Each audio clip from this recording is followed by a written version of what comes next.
सुमन्त्रमूलप्रभावां सुमङ्गल्यां सुखप्रदां सर्वमाङ्गलमाङ्गल्ये सुलक्षणां नमाम्यहम्। अद्यलक्ष्मी सदा कल्याणाम् आरोग्यं सुखमङ्गलं बुद्धिं सरस्वतीं देहि जाया लक्ष्मीं नमाम्यहम्। प्रसन्नवरदां देवीं शङ्खचक्रगदाधरां सर्वमङ्गलदात्रीं च महालक्ष्मी नमाम्यहम्। अयि पद्मासनस्थां पद्मवर्णां ददत्करं पद्मपत्रयुगां हस्तां महालक्ष्मी नमाम्यहम्।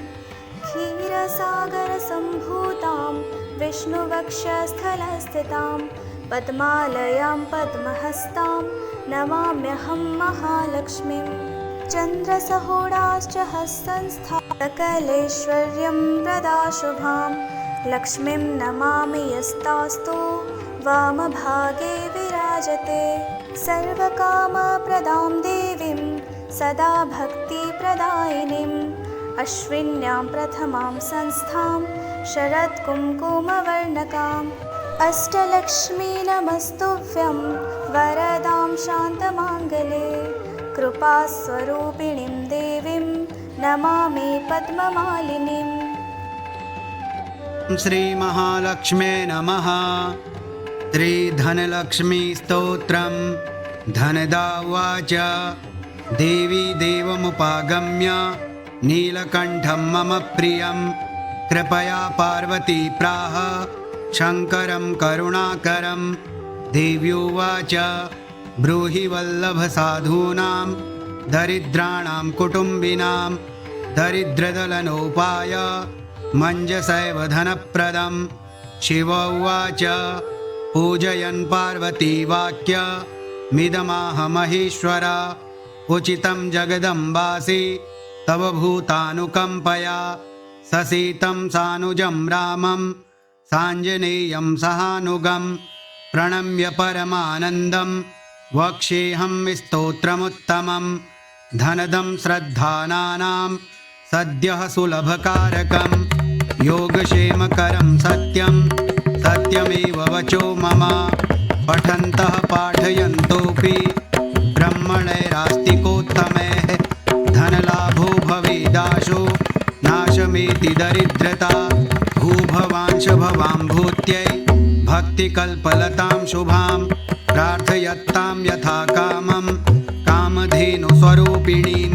धनदे देवी दानशीले दयाकरे त्वं प्रसीद महेशानि यदर्थं प्रार्थयाम्यहम्।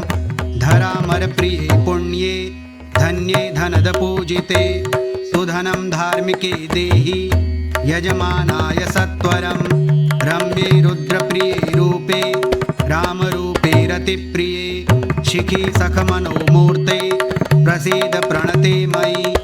आरक्तचरणाम्भोजे सिद्धि सर्वार्थदायिके दिव्याम्बरधरे दिव्ये दिव्यमाल्यानुशोभिते समस्तगुणसम्पन्ने सर्वलक्षणलक्षिते।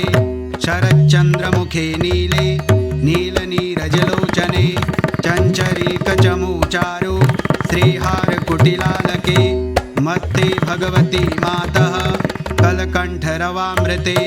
हासावलोकनैर्दिव्यैर्भक्तचिन्तापहारिके रूपलावण्यतारुण्य कारुण्यगुणभाजने वणत्कङ्कणमञ्जीरे लसल्लीलाकराम्बुजे रुद्रप्रकाशिते तत्त्वे धर्माधरे धरालये। प्रयच्छ यजमानाय धनं धर्मेकसाधनं मातस्त्वं मे विलम्बेन दिशस्व जगदम्बिके। कृपया करुरागारे प्रार्थितं कुरु मे शुभे वसुधे वसुधारूपे वसुवासववन्दिते।